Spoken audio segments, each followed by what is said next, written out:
I was skeptical when Garmin announced a solar-powered golf GPS. Now, either this is brilliant or totally unnecessary. And after testing it myself, it's actually both. It has amazing battery convenience, but with a surprising few downsides. So in this video, I'm going to show you the 5 critical reasons why the Garmin Approach G20 might not be as perfect as it sounds. And reason number 1 is that you can actually buy a Garmin G12 or a Bushnell Phantom 3 for half its price. All right, guys, let's start with this big one. The G20 costs $300. Now that's double the price of what you're gonna find with two of its most likely alternatives, the Garmin G12 and the Bushnell Phantom 3. Now, you can pick up either of these handheld GPS devices for around 150 bucks. But here's the kicker. All 3 devices do almost the exact same thing. You get front, middle, and back yardages, you get basic green shapes, you get hazard and layup distances, and you get a magnetic clipper cart mount. Now sure, the G20 is solar powered, and I'll admit the solar charging is super slick. It really is cool, and you're gonna get a device that will literally never run out of power. But is this feature alone worth paying twice as much as the alternative?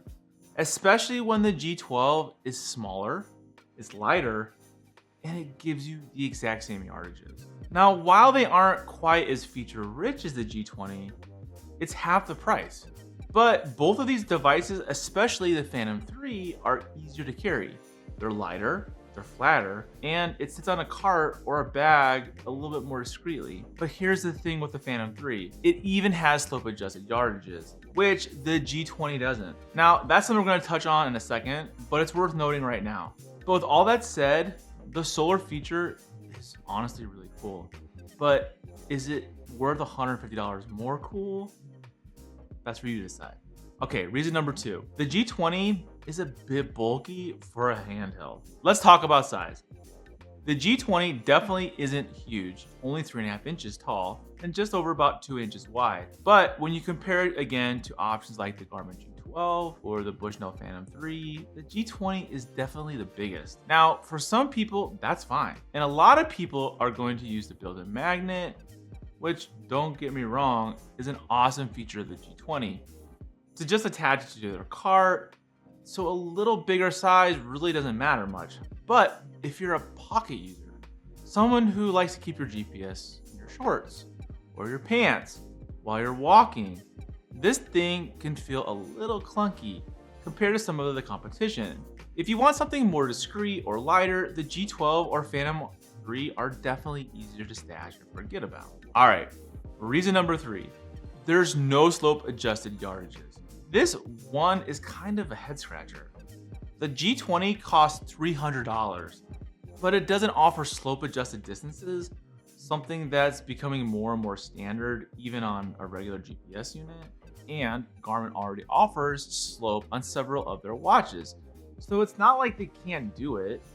I mean, I get it. With the built-in solar functionality, Garmin had to look for places to keep costs down and the price competitive. But I just want you to understand, some of this functionality you're giving up in exchange for that solar feature doesn't make any sense. If you're gonna spend $300 on a handheld GPS, I think it's fair to expect more than just flat yardages. So if slope is important to you, this might not be the right fit.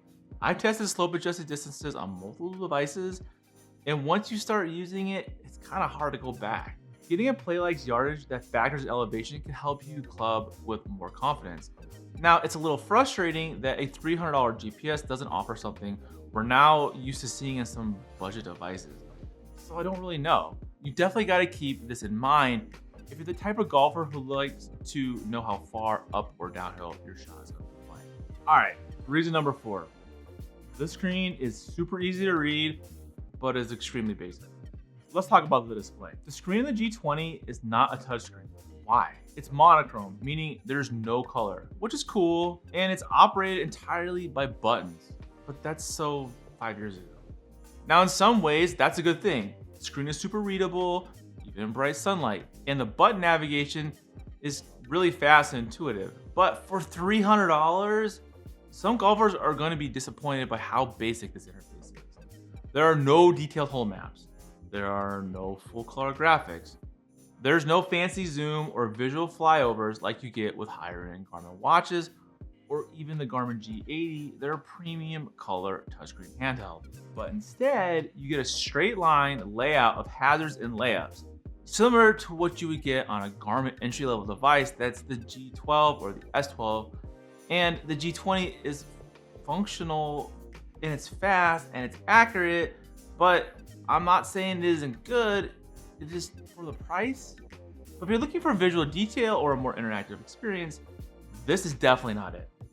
For the same price, you can buy the S44, the golf watch, which gives you a color graphics and a gorgeous AMOLED screen, even some lifestyle tracking features.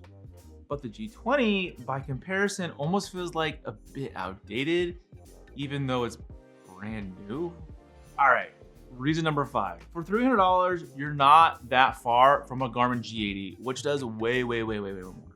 For $499, the G80 gives you full color, detailed hole maps, touchscreen navigation, a much larger display, and oh yeah, it also works as a basic launch monitor. Sure, it's not a GC Quad, or really anything like that, but it's still awesome little bonus for $100 more. So yeah, the G20 is simple, and that's part of its charm. But if you're already spending $300, it might be worth considering a device that gives you a lot more for just $200 more. So is the Garmin Approach G20 worth it? Look guys, I'm not here to hate on Garmin G20. I think it's great. And I could come up with more than 5 reasons in favor of this handheld GPS. But like I said at the beginning, I really like it. It's well built, it's accurate, it's fast. The screen is really easy to read. And the solar charging actually works impressively well. But for the right kind of golfer, especially the one who wants to think about battery life, like ever again. This thing is awesome, but it's definitely not for everyone. If you're price sensitive or want a smaller device or want visual detail on the course, there are way better options out there. You should consider just going with a golf watch instead and look at the new Approach S44, or you can step all the way up to Garmin's higher end handheld with the G80. But if you just want Garmin reliability at a lower price, the G12 gives you the most of the same features for about half the cost. The thing I keep coming back to in this is there's really no one size fits all in golf tech. Some people want more visuals, some people want more data, some people want touchscreen navigation, others just want simplicity and reliability. So if you're the kind of golfer who wants a set it and forget it device that's always, I'm telling you, always ready to go, then the G20 is going to check a lot of those boxes. So here's my opinion. If solar is the thing you care most about, then buy the G20. You're not going to regret it. But if you care more about visual detail, screen quality, slope, or even the price, I consider going in a different direction. Guys, let me know what you think in the comments. Do you think the solar charging is worth the price? Would you buy the Garmin Approach G20, or would you rather save your money and charge your GPS like the rest of us? And if there's another popular golf product you want the real take on, rather just some hype, then there's a good chance I've used it. And even if I really like it, like I do with the G20, there's always gonna be counterpoints to be made. Guys, thanks for watching. And if you can do me a favor, can you like and subscribe? I would really appreciate it.